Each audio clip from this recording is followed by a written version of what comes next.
నమస్కారం. సుఖీభవకు స్వాగతం. ఈరోజు సుఖీభవలో ముద్ద మింగుడు పడటం లేదా? వేసవిలో ఏం తినాలి, ఎలా తినాలి? అందుకే రోటి పచ్చళ్లే మంచివట. వెన్నుకు కన్నుకు శాపం, న్యూరోమెలైటిస్ ఆప్టికా. ఇంకా హెల్త్ టిప్. మనకు తెలియకుండానే మన శరీరంలో కొన్ని రకాల పనులు అసంకల్పితంగా జరిగిపోతూ ఉంటాయి. గాలి పీల్చడం, రెప్పలు అల్లార్చడం, మింగడం అలాంటివే. ఈ ప్రక్రియల్లో ఏదైనా ఇబ్బంది ఏర్పడినప్పుడు మాత్రమే మనం వాటి గురించి పట్టించుకుంటాం. ముఖ్యంగా మింగడంలో ఇబ్బంది ఏర్పడితే తినడం, తాగడం అనేవి చాలా కష్టంగా మారిపోతాయి. ఒక్కోసారి గుటక కూడా వేయలేని పరిస్థితులు ఏర్పడుతూ ఉంటాయి. మింగడంలో ఇబ్బంది ఎదురవుతున్నప్పుడు ఆలస్యం చేయకుండా వెంటనే తగిన పరీక్షలు చేయించుకోవాలని చెబుతారు డాక్టర్లు. మింగడంలో ఇబ్బందిని తెచ్చిపెట్టే కారణాలు, వాటికి చికిత్సా మార్గాల గురించి ఇప్పుడు తెలుసుకుందాం. గబగబా తింటున్నప్పుడు పొలమారటం, గొంతులో ముద్ద మింగుడు పడకపోవడం మనలో చాలా మందికి అనుభవమే. ఇలాంటప్పుడు పక్కనే గ్లాసులో ఉన్న నీళ్లు తాగితే చాలు, గొంతులో అడ్డం పడ్డ అన్నం ముద్ద తేలికగా లోపలికి వెళ్ళిపోతుంది. కానీ ప్రశాంతంగా తింటున్నా ముద్దకి గొంతు పట్టేసినట్టుగా ఉంటుంటే, ముద్ద మింగడం కష్టమైతే అది ఖచ్చితంగా సమస్యే. ఆహారాన్ని నమలడం, మింగడంలో మన ప్రమేయం పెద్దగా ఉన్నట్లు అనిపించకపోవచ్చు. నిజానికి ఈ ప్రక్రియలో మన దేహంలో నాలుక నుంచి అన్నవాహిక వరకు చాలా కండరాలు, నరాల తోడ్పాటు ఉంటుంది. నోట్లో ఆహారాన్ని నమలడానికి వీలుగా పళ్ల కిందకు తోయడం దగ్గర నుంచి నమిలిన దాన్ని గొంతు వెనక భాగంలోని అన్నవాహికలోకి తోయడం వరకు నాలుక కండరాలు పనిచేస్తాయి. అక్కడి నుంచి అన్నవాహికలోని వలయాకారంగా ఉండే కండరాలు ముడుచుకుంటూ ఆహారాన్ని కడుపులోకి పంపిస్తాయి. వీటిలో ఎక్కడ సమస్య తలెత్తినా మింగడంలో ఇబ్బందులు ఎదురవుతాయి. డిస్ఫేజియాగా పిలిచే ఈ సమస్య ఏ వయసు వారిలోనైనా రావచ్చు. ఈ డిస్ఫేజియా అనేది మనకి ఆహారం తీసుకున్నప్పుడు, మంచినీళ్ళు తాగినప్పుడు గుటక మింగుడు పట్టడం కష్టంగా ఉంటే దీన్ని డిస్ఫేజియా అని బ్రాడ్గా మనం చెప్పుకోవచ్చు. ఈ డిస్ఫేజియాని మనం క్లాసిఫై చేసుకుంటే న్యూరలాజికల్ డిస్ఫేజియా అంటే కొన్ని రకాల న్యూరలాజికల్ ప్రాబ్లమ్స్, నరాలకి ఏమన్నా ఇబ్బంది కలిగినప్పుడు మనకి మింగే మజిల్కి కోఆర్డినేషన్ సరిగ్గా లేకపోతే ఇది న్యూరలాజికల్ డిస్ఫేజియా అని చెప్పుకుంటాం జరుగుతుంది. వీళ్ళకి మనం ఆబ్వియస్గా పేషెంట్ని చూసినప్పుడు ఏదో ఒక న్యూరలాజికల్ ప్రాబ్లం, ఇంతకుముందు రీసెంట్గా స్ట్రోక్ రావటము ఇలాంటివి మనం అబ్జర్వ్ చేస్తాం జరుగుతుంది. సో న్యూరలాజికల్ డిస్ఫేజియా అనేది మనం ఒకటి ముఖ్యంగా చెప్పుకోవాల్సిన అవసరం ఉంది. రెండోది ఈసోఫేజియల్ డిస్ఫేజియా, అంటే మన అన్నవాహికలో ప్రాబ్లం ఏమన్నా ఉంటే కూడా మింగుతానికి కష్టంగా ఉండే అవకాశం. గొంతు దగ్గర నుంచి అన్నవాహిక చివరి భాగం వరకు ఎక్కడ ప్రాబ్లం ఉన్నా కానీ ఇది డిస్ఫేజియా, మింగుడు పడటానికి ఇబ్బంది కలిగించే అవకాశం ఉంటుంది. కొన్నిసార్లు మనము గొంతు లోపల ఇన్ఫెక్షన్స్ ఇలాంటివి ఉన్నప్పుడు మింగుతానికి కష్టంగా ఉంటుంది, నొప్పిగా కూడా ఉంటుంది. దీన్ని మనం ఒడైనోఫేజియా అంటాం జరుగుతుంది. సో ఇలాగా డిస్ఫేజియాకి రకరకాల కారణాలు ఉండే అవకాశం ఉంటుంది. మోస్ట్ కామన్గా చాలా ఎక్కువ శాతంలో మనము ఈ మింగుతానికి కష్టం అనేది అన్నవాహిక లోపల ఏమన్నా ఇన్ఫెక్షన్స్ కానీ, పూత కానీ ఉంటే మనం చూస్తాం జరుగుతుంది. ఇన్ఫెక్షన్స్ అనేవి జనరల్గా ఎక్కువ శాతంలో మనం ఫంగల్ ఇన్ఫెక్షన్స్, క్యాండిడియల్ ఇన్ఫెక్షన్స్ మనం ఎక్కువ శాతంలో చూస్తాం జరుగుతుంది. అన్కంట్రోల్ డయాబెటీస్ ఉన్నా కానీ, ఆస్తమా లేకపోతే ఏదైనా రెస్పిరేటరీ ప్రాబ్లమ్స్కి ఇన్హేలర్స్ తీసుకునే వాళ్ళల్లో కానీ ఈ ఈసోఫేజియల్ క్యాండిడియాసిస్ అనే ఇన్ఫెక్షన్, అంటే ఒక ఫంగల్ ఇన్ఫెక్షన్ని మనం మోస్ట్ కామన్గా చూసే అవకాశం ఉంటుంది. ఇది మింగుతానికి కష్టంగా ఉండే అవకాశం. అరుదుగా వైరల్ ఇన్ఫెక్షన్స్, అన్నవాహిక లోపల ఈసోఫేగస్ లోపల వైరల్ ఇన్ఫెక్షన్స్ వచ్చినప్పుడు విపరీతమైన నొప్పి అండ్ మింగుతానికి విపరీతమైన నొప్పి ఉండే అవకాశము డిస్ఫేజియా, ఒడైనోఫేజియా మనం చూస్తాం జరుగుతుంది. ఇది కాకుండా సివియర్ యాసిడ్ రిఫ్లెక్స్, అంటే మనకి గ్యాస్ట్రోఇసోఫేజియల్ రిఫ్లెక్స్ డిసీజ్ అంటారు. పొట్టలో ఉండాల్సిన యాసిడ్ అనేది అన్నవాహిక లోపలికి పైకి రావటం వల్ల అన్నవాహిక చివరి భాగంలో పూత కానీ, పుండ్లు కానీ ఏర్పడే అవకాశం ఉంటుంది. జీఈఆర్డి, సివియర్ జీఈఆర్డి వల్ల మింగుతానికి కష్టము, మింగుతానికి నొప్పి ఉండే అవకాశం ఉంటుంది. ముద్ద మింగుడు పడకపోవడం, గొంతు పట్టేసినట్టుగా ఉండటం అనేది చాలా వరకు వయసు మళ్లిన వాళ్లలో చూస్తుంటాం. ఇందుకు ఆహారాన్ని సరిగ్గా నమలకపోవడం, వయసుతో పాటు అన్నవాహిక కండరాల శక్తి సన్నగిల్లడం కారణాలుగా ఉంటాయి. అయితే నోటితో గాలి పీల్చుకునే అలవాటు ఉన్నప్పుడు, లాలాజలం తగినంత ఉత్పత్తి కానప్పుడు, గొంతు తడారిపోతున్నప్పుడు ఇలాంటి సందర్భాల్లో ముద్ద మింగడం కష్టమైన వ్యవహారంగా ఉంటుంది. ఇక గ్యాస్ట్రోఇసోఫేజియల్ రిఫ్లెక్స్ డిసీజ్ అంటే కడుపులో నుంచి ఆమ్లాలు పైకి రావటం వలన అన్నవాహిక టిష్యూ దెబ్బతినడం, ముడుచుకుపోయినప్పుడు కూడా మింగుడు కష్టమవుతుంది. రేడియేషన్ థెరపీ తీసుకున్నప్పుడు అన్నవాహిక కండరాల్లో వాపు వచ్చి అవి దెబ్బతినిపోతుంటాయి. అన్నవాహిక కండరాలు బిగుసుకుపోయినప్పుడు, లోపల ఏవైనా గీరుకున్నప్పుడు, థైరాయిడ్ గ్రంథిలో వాపు ఉన్నప్పుడు, క్యాన్సర్ల బారిన పడ్డప్పుడు, అలాంటి సందర్భాలన్నింటిలోనూ ముద్ద మింగడం అనేది కష్టంగా మారుతుందని చెబుతున్నారు డాక్టర్. 90% ఆఫ్ ద టైం మింగుతానికి కష్టంగా ఉంది అంటే అది అన్నవాహికలో ప్రాబ్లం ఉంది అని అర్థం. ఆల్రెడీ ఏదైనా న్యూరలాజికల్ ప్రాబ్లమ్స్ ఉంటే వీళ్ళల్లో న్యూరలాజికల్ డిస్ఫేజియా ఉండే అవకాశం ఉంటుంది.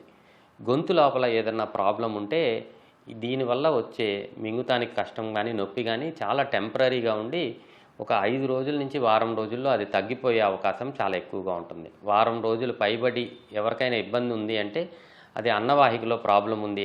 దాన్ని మనం ఇన్వెస్టిగేట్ చేసుకుని కారణం ఏంటో కనుక్కుని ట్రీట్ చేసిన అవసరం ఉంటుంది. సో ముఖ్యంగా ఫస్ట్ అండ్ ఫార్మోస్ట్ హిస్టరీలోనే మనకి మోస్ట్ ఆఫ్ ద టైం ఇది న్యూరలాజికల్ డిస్ఫేజియానా, ఈసోఫేగస్కి సంబంధించిన మింగుతానికి కష్టమా అనేది క్లియర్ కట్గా హిస్టరీలో తెలిసిపోతుంది.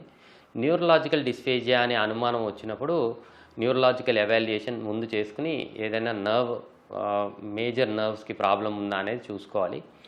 బట్ అన్నిటికన్నా simple and most easiest thing ఏంటి అంటే మింగుతానికి ఎవరికి కష్టం ఉండా ఫస్ట్ అండ్ ఫార్మోస్ట్ ఒక ఎండోస్కోపీ పరీక్ష చేసుకుంటే మనకి మోస్ట్ ఆఫ్ ద టైం ఏదన్నా మేజర్ ప్రాబ్లమ్స్, అది నేను ఇందాక చెప్పినట్టు ఇన్ఫెక్షన్స్ కానీ, సివియర్ ఈసోఫేజైటిస్ ఆర్ జీఈఆర్డీ వల్ల కానీ, క్యాన్సర్ గడ్డలు కానీ, ఏదన్నా అల్సర్స్ ఉండా కానీ మనం వెంటనే తెలుసుకునే అవకాశం ఉంటుంది.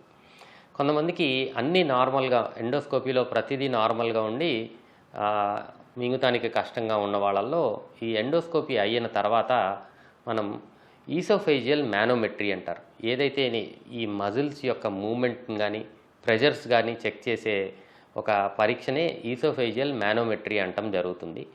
ఈ ఈసోఫేజియల్ మానోమెట్రీ కనుక మనం ఎండోస్కోపీతో కంబైన్ చేస్తే 90% ఆఫ్ ద టైం మనకి ఈ డిస్ఫేజియా యొక్క మూల కారణం మనం కనుక్కొని దానికి ట్రీట్మెంట్ ఆప్షన్స్ చేసుకునే అవకాశం చాలా ఎక్కువగా ఉంటుంది. డిస్ఫేజియాతో బాధపడుతున్నప్పుడు ముద్ద మింగడంలో ఇబ్బందితో పాటు గొంతులో నొప్పిగా ఉంటుంది.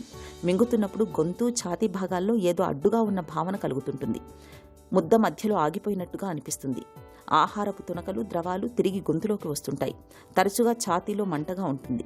డిస్ఫేజియా సమస్య ముదిరే కొద్దీ బరువు తగ్గిపోవడం, రక్తహీనత సమస్యలు మొదలవుతాయి. ఈ లక్షణాలు కనిపిస్తున్నప్పుడు endoscopic, barium, x ray, oesophageal manometry పరీక్షలు చేయించడం ద్వారా మింగడంలో ఇబ్బందిని తెచ్చిపెడుతున్న మూల కారణాన్ని చాలా వరకు పసిగట్టవచ్చు. మోస్ట్ ఇంపార్టెంట్ డిస్ఫేజియా ఉన్న వాళ్ళల్లో కారణాన్ని మనం కనుక్కుంటాం చాలా చాలా ముఖ్యం. ఏదన్నా ఇన్ఫెక్షన్స్ వల్ల ఉంటే ఆ ఇన్ఫెక్షన్స్కి మందులు, ఫంగల్ ఇన్ఫెక్షన్ అయితే యాంటీఫంగల్స్, వైరల్ ఇన్ఫెక్షన్ అయితే యాంటీవైరల్ ట్యాబ్లెట్స్ మనం ఇస్తాం జరుగుతుంది. సివియర్ యాసిడ్ రిఫ్లెక్స్ ఉన్న వాళ్ళల్లో వీళ్ళకి ఇంత సివియర్గా రావడానికి కారణం కనుక్కుని యాంటాసిడ్ మెడికేషన్స్ ఇస్తే ఈ సివియరిటీ తగ్గిపోయే అవకాశం ఉంటుంది.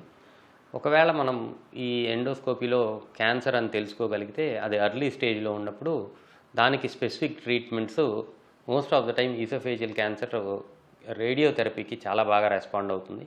దాంతో ఈ కంప్లీట్గా క్యాన్సర్ని క్యూర్ చేసే అవకాశం కూడా ఉంటుంది. బట్ ఇక్కడ ఛాలెంజింగ్ ఎక్కడ వస్తుంది అంటే ఎండోస్కోపీ కంప్లీట్గా నార్మల్గా ఉండి మింగుతానికి కష్టంగా ఉండే వాళ్ళల్లో ఈ ఈసోఫేజియల్ మొటిలిటీ డిజార్డర్స్, ఈ మోటార్ డిస్టర్బెన్సెస్, మొటిలిటీ డిజార్డర్స్ని మనం డయాగ్నోస్ చేసినప్పుడు ఇందులో రకరకాల కారణాల వల్ల ఈ ప్రాబ్లమ్స్ వచ్చే అవకాశం ఉంటుంది. ప్రతి ఒక్కదాన్ని ఈసోఫేజియల్ మానోమెట్రీ చేసుకుని ఏ ప్రాబ్లం అనేది మనం క్లియర్ కట్గా తెలుసుకోగలుగుతాము. మోస్ట్ కామన్గా మనం చూసే ఈసోఫేజియల్ మొటిలిటీ డిజార్డర్ ఎకలేషియా కార్డియా. ఈ ఎకలేషియా కార్డియా అనేది లోవర్ ఈసోఫేజియల్ స్పింక్టర్, అన్నవాహికకి పొట్టకి మధ్యలో ఉండే స్పింక్టరు, రిలాక్స్ అవ్వాల్సిన స్పింక్టరు కంప్లీట్గా కాంట్రాక్ట్ అయ్యి అక్కడ మజిల్స్ హైపర్ యాక్టివ్గా ఉండటం వల్ల వచ్చే ప్రాబ్లం ఇది. దీన్ని పర్ఫెక్ట్గా డయాగ్నోస్ చేసుకుంటే ఎండోస్కోపీ ద్వారా లేదంటే సర్జరీ ద్వారా కంప్లీట్గా క్యూర్ చేసుకునే అవకాశం ఉంటుంది. మింగడంలో ఇబ్బందిని చాలా వరకు మందులతోనే తగ్గించుకోవచ్చు. నోటి శుభ్రతను పాటించడంతో పాటు మల్టీవిటమిన్లు, స్టెరాయిడ్లు, యాంటీఫంగస్, యాంటీబయాటిక్ మందుల్ని వాడుకోవడం ద్వారా మింగడంలో ఇబ్బందిని చాలా వరకు తగ్గించుకోవచ్చు. సమస్య మరీ తీవ్రంగా ఉన్నప్పుడు ఒకవైపు మందులు వాడుతూనే మరోవైపు ఈసోఫేజియల్ డైలేషన్, సర్జరీ ప్రక్రియల్ని చేయాల్సి ఉంటుంది.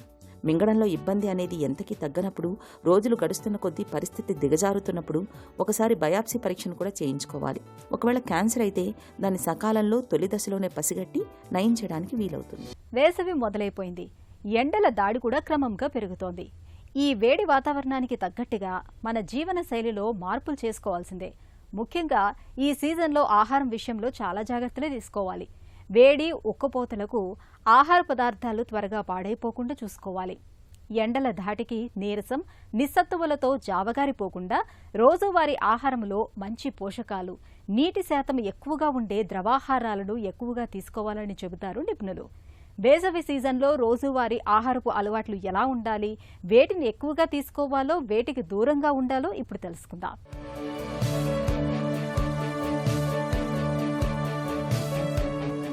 వేసవి సీజన్ మొదలైపోయింది.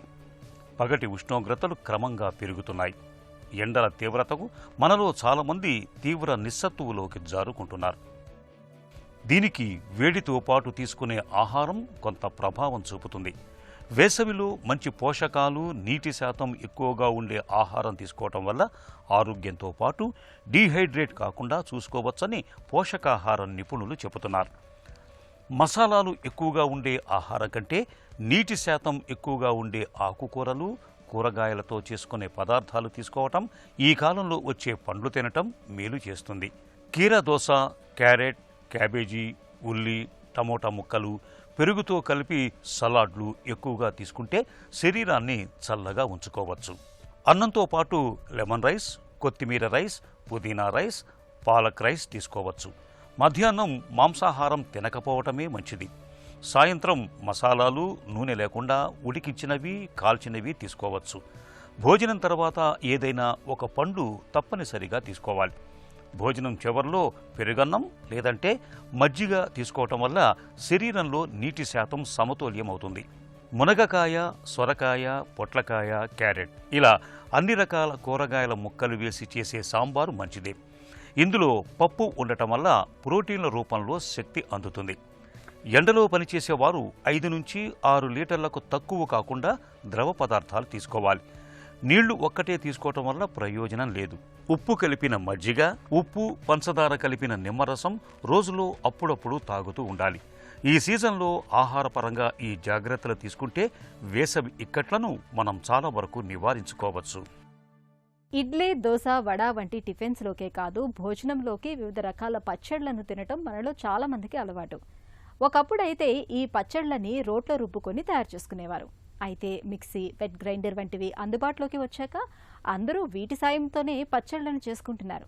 నిజానికి ఇలాంటి ఎలక్ట్రానిక్ పరికరాల్లో రుబ్బుకున్న పచ్చళ్లలో కంటే రోట్లో నూరుకున్న పచ్చళ్లతోనే మంచి రుచి, ఎక్కువ పోషకాలు లభిస్తాయని చెబుతారు నిపుణులు. రోటి పచ్చళ్లు ఎందుకు మేలైనవో ఇప్పుడు తెలుసుకుందాం.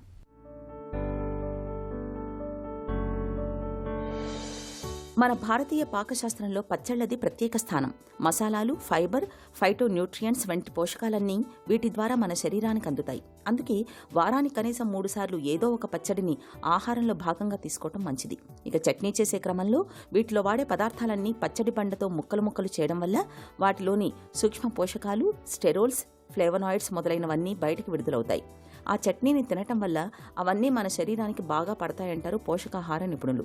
చాలామంది చట్నీ అనగానే మిక్సీ లేదా వెట్ గ్రైండర్లో చేసేస్తుంటారు. త్వరగా పని పూర్తవడంతో పాటు ఎలాంటి అసౌకర్యం లేకుండా సులభంగా చట్నీ చేసేయొచ్చని వారు భావిస్తారు. నిజానికి ఇలా మిక్సీలో చట్నీ చేయటం వల్ల వాటిలోని పోషకాలన్నీ నశించిపోతాయి. అదెలాగంటే మనం పచ్చడి కోసం వాడే పదార్థాల్లో ఉండే కొన్ని సూక్ష్మ పోషకాలు వేడికి తట్టుకోలేవు. కాబట్టి మిక్సీ, గ్రైండర్లో పచ్చడి చేసే క్రమంలో ఉత్పత్తి అయ్యే వేడి వల్ల ఇవన్నీ నశించిపోతాయి. అదే రోట్లో రుబ్బుకునే పచ్చళ్ల కోసం పచ్చడి బండను ఉపయోగిస్తుంటాం. ఇది ఉష్ణ నిరోధకం కాబట్టి పచ్చడి చేసే క్రమంలో వేడి పుట్టకుండా అందులోని పోషకాలన్నీ అలాగే నిక్షిప్తమై ఉంటాయి. ఇలా రోట్లో చేసే పచ్చడి వల్ల ఆయా పదార్థాల్లోని సుగుణాలన్నీ మన శరీరానికి అందుతాయి. అలాగే చక్కటి రుచిని ఆస్వాదించవచ్చు. ఇలా రోట్లో చేసే పచ్చడి వల్ల ఆయా పదార్థాల్లోని సుగుణాలన్నీ మన శరీరానికి అందుతాయి. అలాగే చక్కటి రుచిని ఆస్వాదించవచ్చు. రోటి పచ్చళ్లు తీసుకోవటం వల్ల ఇన్సులిన్ సెన్సిటివిటీ మెరుగుపడుతుంది. తద్వారా శరీరంలోని కణాలు రక్తంలోని గ్లూకోజ్ని మరింత సమర్థంగా ఉపయోగించుకుంటాయి. థైరాయిడ్ సమస్యతో బాధపడేవారు విపరీతమైన అలసటకు గురవుతుంటారు. అలాంటి వారు రోజు తప్పనిసరిగా చట్నీ తీసుకోవటం మంచిది. తద్వారా ఆ అలసటను దూరం చేసుకోవచ్చు. అజీర్తి వంటి జీర్ణ సంబంధిత సమస్యలతో బాధపడే వారికి రోటి పచ్చళ్ళు మంచి ప్రత్యామ్నాయం. ఎందుకంటే ఇవి జీర్ణ వ్యవస్థను మెరుగుపరుస్తాయి. B12 వంటి విటమిన్ల లోపం ఉన్నవారు రోజు తీసుకునే ఆహారంలో చట్నీని తప్పనిసరిగా భాగం చేసుకోవాలి. గర్భధారణ కోసం ప్రయత్నిస్తున్నప్పుడు సంతాన సమస్యలతో బాధపడేవారు కూడా రోటి పచ్చళ్లను రోజూ తీసుకోవటం వల్ల చక్కటి ఫలితం ఉంటుంది. గుండె ఆరోగ్యానికి కూడా రోటి పచ్చళ్ళు చక్కగా ఉపయోగపడతాయి. కొలెస్ట్రాల్తో బాధపడేవారు కూడా రోటి పచ్చళ్ళు నిరభ్యంతరంగా తినవచ్చంటున్నారు నిపుణులు. మనం సాధారణంగా చట్నీ కోసం ఉపయోగించే కొబ్బరి, పల్లి, నువ్వులు, అల్లం, వెల్లుల్లి, ఆకుకూరలు, కాయగూరల్లో యాంటీ ఆక్సిడెంట్లు పుష్కలంగా లభిస్తాయి. అలాగే ఇందులో మంచి కొవ్వులు కూడా ఎక్కువగానే ఉంటాయి. అయితే వీటిలో ఉప్పు, కారాలు తగ్గించి వేస్తూ మితంగానే తీసుకోవటం మంచిదని నిపుణులు సూచిస్తున్నారు. వయసుతో పాటు చూపు మందగించడం, కాళ్ళు చేతులు బలహీనంగా అనిపించడం సహజమే. అయితే చిన్న వయసులోనే ఇలాంటి లక్షణాలు కనిపిస్తూ ఉంటే చూపులో అస్పష్టత, ఒంట్లో బలహీనతతో పాటు వెన్నెముకల్లో వాపు వేధిస్తూ ఉంటే అది ఖచ్చితంగా సమస్యే. వీటి వెనుక న్యూరోమెలైటిస్ ఆప్టికా అనే సమస్య కారణంగా ఉండే అవకాశం ఉంది. అంతేకాదు, వెక్కిళ్లు ఎంతకీ తగ్గకపోవడం, వాంతులు ఆగకుండా రావటం వెనుక కూడా న్యూరోమెలైటిస్ ఆప్టికా ఒక కారణం కావచ్చని చెబుతారు నిపుణులు. రక్తంలో హైపోపోరిన్ అనే ఒక ప్రోటీన్ కారణంగా తలెత్తే ఈ జబ్బు నిజానికి ఒక రకమైన ఆటోఇమ్యూన్ డిసీజ్. కంచే చేను మేసిన చందాగా కేంద్ర నాడీ వ్యవస్థలోని నరాల్ని దెబ్బతీసి వెన్నులో వాపును, చూపును హరించే న్యూరోమెలైటిస్ ఆప్టికా గురించిన పూర్తి వివరాల్ని డాక్టర్ని అడిగి ఇప్పుడు తెలుసుకుందాం. న్యూరోమెలైటిస్ ఆప్టికా అంటే ఏంటి? న్యూరోమైలైటిస్ ఆప్టికా అంటే పేరులోనే చెప్తోంది నరాలకు సంబంధించిన జబ్బు. ఎస్పెషల్లీ కనపడేది వెన్నుపూసలోని కంటి నరానికి సంబంధించి వాపులు, ఇన్ఫ్లమేషన్ కనబడుతుంది. దీంతో పాటు వేరే లక్షణాలు కూడా కనబడతాయి. ఇవి ప్రధానంగా న్యూరోమైలైటిస్ ఆప్టికాలో కనపడే లక్షణాలు. న్యూరోమెలైటిస్ ఆప్టికాకి కారణాలేంటి? ముప్పు ఎవరికి ఎక్కువ? న్యూరోమైలైటిస్ ఆప్టికా అనేది ఎందుకు వస్తుంది అంటే రక్తంలో ఒక యాంటీబాడీ, ఆక్వాపోరిన్ యాంటీబాడీ. ఈ యాంటీబాడీ ఉండడం వల్ల, యాంటీబాడీ అంటే ఏంటి? ఒక ప్రోటీన్. ఈ ప్రోటీన్ రక్తంలో ఉండడం వల్ల ఇది పోయి డైరెక్ట్గా బ్రెయిన్కి సంబంధించి ఆస్ట్రోసైట్స్ ఉంటాయి. ఆస్ట్రోసైట్స్ అంటే కొన్ని కణాలు బ్రెయిన్లో ఉండేవి. ఆ కణాల దగ్గర ఉన్న ఫుడ్ ప్రాసెసెస్ మీద అటాక్ చేయడం వల్ల ప్రాబ్లం వస్తుంది. ఇది ఒక వాటర్ ఛానల్. అంటే మనకి సెల్కి వాటర్ ఎంత కావాలి, ఎలా అవసరం, దానివల్ల ఏంటి తేడా అవుతుంది, వీటన్నింటికి ఒక వాటర్ ఛానల్ అవసరం. కాబట్టి ఆ వాటర్ ఛానల్ని ఆక్వాపోరిన్ ఛానల్ అంటారు. ఆ ఛానల్లో టైప్స్ ఉంటాయి. మళ్ళీ ఆ ఛానల్కి సంబంధించి అటాక్ చేసే ప్రోటీన్ ఆక్వాపోరిన్ యాంటీబాడీ, అది బ్లడ్లో ఉండడం వల్ల ఈ డిసీజ్ వస్తుంది. న్యూరోమెలైటిస్ ఆప్టికా లక్షణాలు ఎలా ఉంటాయి? లక్షణాలు ఏమేమి ఉండొచ్చు? ఎన్ఎంఓలో ప్రధానంగా కనపడేది 1 ట్రాన్స్వర్స్ మైలైటిస్. ట్రాన్స్వర్స్ మైలైటిస్ అంటే వెన్నుపూసకు సంబంధించిన వాపులాగా కనపడుతుంది. వెన్నుపూస వాచింది అంటే ఆ లెవెల్, మెడకి సంబంధించిన వెన్నుపూస వాయచు, డాసల్ మైలాన్ అంటే కొంచెం కింద భాగంలో వీపుకు సంబంధించిన వెన్నుపూస వాయచ్చు. అలాంటప్పుడు చేతులు, కాళ్ళు కంప్లీట్గా వీక్ అయిపోవడం, కొన్ని గంటల నుంచి కొన్ని రోజుల్లో కంప్లీట్గా బెడ్ మీద కూడా అసలు కదలలేని పరిస్థితి కూడా రావచ్చు. యూరిన్ కంట్రోల్ పోవచ్చు, దాని తర్వాత మోషన్ కంట్రోల్ పోవచ్చు. కొంతమందికి ఒక సెన్సరీ లెవెల్ అంటే పొట్ట పైన కానీ, లేకపోతే ఛాతీ దగ్గర కానీ, మెడ దగ్గర నుంచి కిందికి కానీ స్పర్శ జ్ఞానం తెలియకుండా పోవడం, లేకపోతే స్పర్శ జ్ఞానంలో ఆ కింద, ఆ లెవెల్ కింద తిమ్మిర్లు, మంటలు, మొద్దులు, లేకపోతే నొప్పులు ఇలాంటివన్నీ రావడం, ఇవి కూడా జరుగుతూ ఉంటాయి. ఇది వెన్నుపూసకు సంబంధించిన వాపు. ఇది కాకుండా కంటికి సంబంధించి, కంటి నరానికి సంబంధించిన వాపు ఉంటే కంటి చూపు తేడా రావడం, కలర్స్ కరెక్ట్గా చూడలేకపోవడం, కొన్ని గంటల్లో అసలు కంప్లీట్గా లైట్తో సహా ఏమీ కనపడకుండా డార్క్గా, ఉట్టి చీకటి తప్ప, అంటే కన్ను పోయింది, కన్ను కనపడడం లేదు, జీరో కూడా అయిపోవచ్చు. న్యూరోమైలైటిస్ ఆప్టికాలో అటాక్ వల్ల వచ్చే తేడా చాలా ఎక్కువగా ఉంటుంది. అటాక్ రిలేటెడ్ మార్బిడిటీ అంటాం. సో అటాక్స్ రాకుండా ఆపడమే మనకు ట్రీట్మెంట్లో చాలా ఇంపార్టెంట్. న్యూరోమెలైటిస్ ఆప్టికాను ఎలా నిర్ధారించుకుంటారు? ఏ టెస్టుల ద్వారా నిర్ధారిస్తాము అంటే first and foremost MRI brain. NMO కానీ, ఎన్ఎంఓఎస్డి కానీ డెఫినెటివ్ ఎంఆర్ఐ చేంజెస్ కనబడతాయి. బ్రెయిన్లో ఏది జబ్బు ఉన్నా కానీ, బ్రెయిన్ కానీ, వెన్నుపూస కానీ, ఆప్టిక్ నర్వ్ కానీ, ఏది జబ్బులు ఉన్నా కానీ, ఎన్ని డీమైలైటింగ్ డిసీజెస్ ఉన్నా కానీ వాటి లక్షణాలు ఎంఆర్ఐలో కనపడేవి, వాటికి స్పెసిఫిక్ ఫీచర్స్ ఉంటాయి. ఇలా కనపడుతోంది, వాపు ఈ ఏరియాలో ఉంది, పెద్దగా ఉన్నాయి వాపులు, దాని చుట్టూతా ఎన్హాన్స్మెంట్ అంటే కాంట్రాస్ట్ ఇచ్చి చేస్తాం, ఒక డైఎక్ ఇచ్చి చేస్తాం, దాని చుట్టూతా ఉన్న ఎన్హాన్స్మెంట్ ప్యాటర్న్స్ ఏంటి, దాన్ని బట్టి ఏ డీమైలినేటింగ్ డిసీజ్లో ఫిట్ చేస్తామనేది ఒకసారి అనుకున్న తర్వాత దాన్ని బట్టి కంటికి ఇవోక్డ్ పొటెన్షియల్స్, లేకపోతే చెవికి ఇవోక్డ్ పొటెన్షియల్స్, లేకపోతే ఎస్ఈపీస్, ఇవి కూడా స్పర్శకు సంబంధించిన నరాలకి టెస్టులు ఇవి. వీటితో పాటు బ్లడ్లో యాంటీబాడీస్, ఎన్ఎంఓ లేకపోతే మాగ్ ఇట్లాంటి యాంటీబాడీస్ పంపిస్తాం. ఈ యాంటీబాడీ పాజిటివిటీని బట్టి ఒకవేళ నెగటివ్ ఉన్నా కూడా స్పష్టంగా ఎంఆర్ఐలో కనపడుతుంది, ఎన్ఎంఓఎస్డి లాగే ఉంది అంటే కనుక ట్రీట్మెంట్ స్టార్ట్ అవుతుంది. న్యూరోమెలైటిస్ ఆప్టికాకి చికిత్స ఎలా ఉంటుంది? ట్రీట్మెంట్ అక్యూట్గా ఉన్నప్పుడు మామూలుగానే స్టీరాయిడ్స్తో స్టార్ట్ చేస్తాము, ఇంజెక్షన్స్ రూపంలో స్టార్ట్ చేస్తాము. ఎంత తొందరగా ఇవ్వగలిగితే అంత తొందరగా ఇస్తే మంచిది. ఇందాక చెప్పినట్టు చాలా విపరీతంగా కొన్నిసార్లు నెక్రోసిస్ కూడా అవుతుంది. నెక్రోసిస్ అంటే ఏంటంటే కణాలు ఈ వాపుతో పాటు టకటక కొన్ని గంటల వ్యవధిలోని, రోజుల వ్యవధిలోని కణాలు చచ్చిపోతాయి. దాన్ని నెక్రోసిస్ అంటాం. నెక్రోటిక్ మైలైటిస్ ఉన్నప్పుడు అసలు మేము ఎంత వేగంగా ట్రీట్మెంట్ ఇచ్చినా పూర్తిగా నయం కూడా కాకపోవచ్చు. సో ఒకవేళ పేషెంట్ ఎమర్జెన్సీకి వస్తే అప్పటికప్పుడు ఎంఆర్ఐ తీసుకొని అప్పటికప్పుడు కనపడుతున్నాయంటే ఈ బ్లడ్ టెస్ట్లు పంపించేసేసి పెండింగ్ రిపోర్ట్స్ కూడా మేము ట్రీట్మెంట్ స్టార్ట్ చేసేస్తాం. స్టీరాయిడ్స్తో అవ్వదు అనుకున్న కేసు కొన్నిసార్లు స్టీరాయిడ్తో పాటు ప్లాస్మా ఎక్స్చేంజ్ కూడా ఓవర్లాప్ చేస్తాం. కొంతమందికి స్టీరాయిడ్స్ తర్వాత రెస్పాన్స్ కనపడదు. అలాంటి వాళ్ళకి ప్లాస్మా ఎక్స్చేంజ్ చేస్తే 40% డెఫినెట్ రెస్పాన్స్ కనపడే అవకాశం ఉంటుంది. కాకపోతే ఇవన్నీ త్వరగా వేగంగా ట్రీట్మెంట్ ఇచ్చుకుంటూ పోవాల్సి వస్తుంది. నెంబర్ 2, ట్రీట్మెంట్లో రెండోది రిలాప్స్ రాకుండా ప్రివెంట్ చేయడం. దీనికి ప్రధానంగా మేము వాడేవి 3 రకాల మందులు. అజాథైప్రిన్ కావచ్చు, ఎంఎంఎఫ్ మైకోఫిలనెట్ మోఫెటల్ కావచ్చు, లేకపోతే రిటోక్సిమాబ్ కావచ్చు. ఎవరికి ఏది అవసరం. చిన్నపిల్లలు అయితే అజాథైప్రిన్ తీసుకుంటాం, కొంచెం పెద్దవాళ్ళు అనుకుంటే ఎంఎంఎఫ్ పర్వాలేదు అనుకుంటే వాళ్ళకి అది చూసుకుంటాం. ఇదేది కాదు, వేగంగా పనిచేయాలి, మందు వేగంగా యాక్షన్ స్టార్ట్ అవ్వాలి, స్టీరాయిడ్స్తో రెస్పాన్స్ రాలేదు, ప్లాస్మా ఎక్స్చేంజ్తో అంత రెస్పాన్స్ గ్రేట్గా రాలేదు, 2 కలిపి ఇచ్చినా కానీ పేషెంట్ రెస్పాన్స్ అంత గ్రేట్గా లేదు అంటే కొన్నిసార్లు రిటోక్సిమాబ్ ఎర్లీగా కూడా స్టార్ట్ చేస్తాం. సో దట్ వీటి యాక్షన్ ఫాస్ట్గా అయితే టకటక పేషెంట్ బయటికి వచ్చే అవకాశం ఉంటుంది. కాబట్టి ట్రీట్మెంట్ ఫాస్ట్గా రిటోక్సిమాబ్తో కూడా స్టార్ట్ చేయొచ్చు. నరాలపై పొరను దెబ్బతీసి వెన్నులోనూ కంటి నరంలోనూ వాపుల్ని తెచ్చిపెట్టే న్యూరోమెలైటిస్ జబ్బుకు సత్వర చికిత్స కీలకం. స్టెరాయిడ్ మందులతో ఈ జబ్బు చాలా వరకు అదుపులోకి వచ్చేస్తుంది.